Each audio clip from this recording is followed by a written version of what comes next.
దేవుడు ఈ సృష్టిని చేసినప్పుడు, సృష్టిలో వీటన్నిటిని పెట్టినప్పుడు అన్ని మంచివి పెట్టాడు, అన్ని మంచివే ఇచ్చాడు. అందుకే దేవుడు ఆ రోజు చాలా మంచిదిగా ఇచ్చాను మీకు అన్నాడు. ఇది మంచిదే.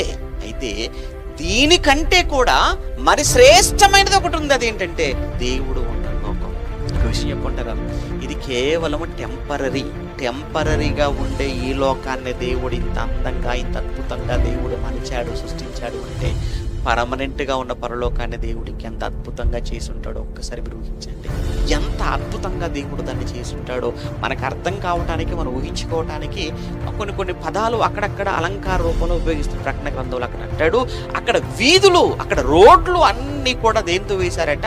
బంగారం. మరి ఇక్కడ నువ్వు బంగారాన్ని మెడలో వేసుకుంటున్నావేమో, ఇక్కడ బంగారాన్ని వేలకు పెట్టుకుంటున్నావేమో, ఇక్కడ బంగారం నీ చేతిలో ఉంటుందేమో, ఇక్కడ బంగారం బీరువాలో దాచుకుంటున్నావేమో. నువ్వు బీరువాలో దాచుకుని నీ మెడలో వేసుకుని ధరించుకునే, చేతులకు వేళ్లకు నువ్వు పెట్టుకునే ఈ బంగారం అక్కడికి వెళ్ళిపోతే నీ కాళ్ళ కింద ఉంటుందన్నాడు.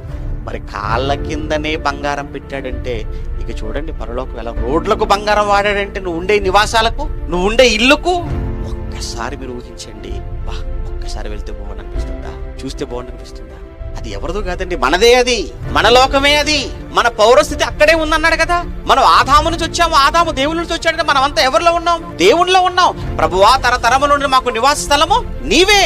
ఏమండి, తండ్రి, మన తండ్రి ఉన్న లోకం అది మనదేనండి. అందుకైనా నరులారా, నా పిల్లలారా, మీరు త్వరగా వచ్చేయండి.